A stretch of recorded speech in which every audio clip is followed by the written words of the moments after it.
like, I will say, I am nice to my family, I am nice to my friends, I am nice to everybody that I already know.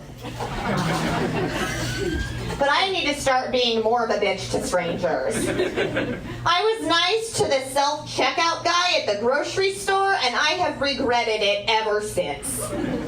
See, the thing is, I have resting, helpful face. You know? It's like people see me and they think that I am approachable to have a conversation with. And if I do that, if I have the conversation, then I have set a precedent and there's no going back.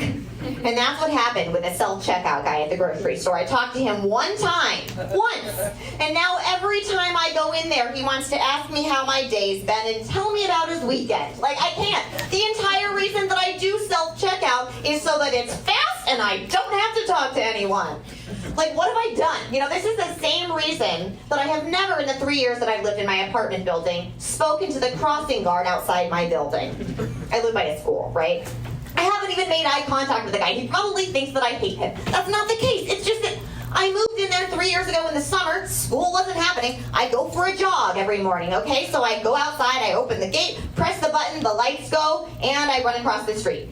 You know, I have to be at work. So come August or September or whenever it is that the children, I don't understand. I don't have kids.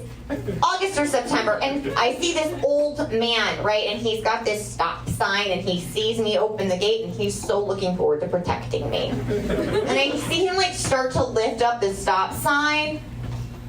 I just ran across the street. I do not have time to wait for an old man to protect me. He looks like my dad. I feel like I'm going to get in trouble. And again, the entire reason that I am running in the morning and not going to the gym is because it's fast and I don't have to talk to anyone.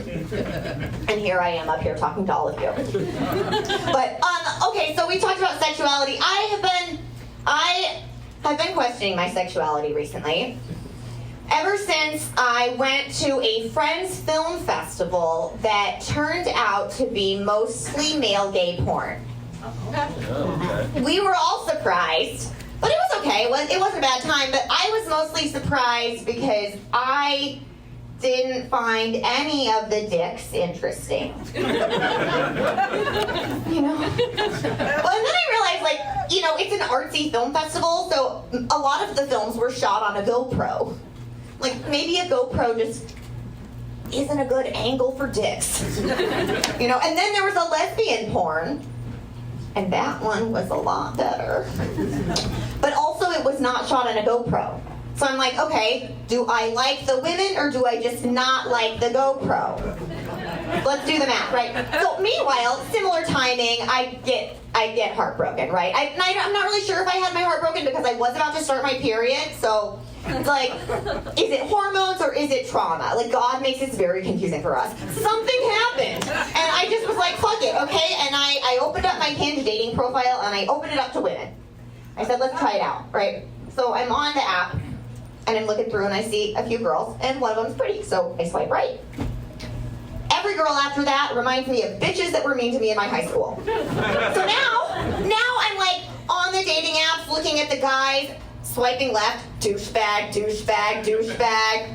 And in addition, I'm now looking at the girls, swiping left, going bitch, bitch, bitch. Like, I am even more confused than I was before. Like, now I don't know what I am. Like, I feel like I am the opposite of pansexual. Like, I just hate everyone. And I'm not asexual. Like, I love sex. Just not with any of you. Dating is so hard, right? Like, I was trying this casual dating thing. That doesn't work for me either. I was on a date with this guy like a month or so ago, and we were talking. It's always hard for me to not make it serious, you know, to not bring up trauma on dates. Because I asked him, I said, what do you like to do for fun? And he said, oh, you know, I like to get a massage. And I said, oh, well, I can't do that because when I was a kid, my parents used to have me give them massages, foot massages, and my mom would start moaning a lot. And then I had to cancel the date to schedule therapy.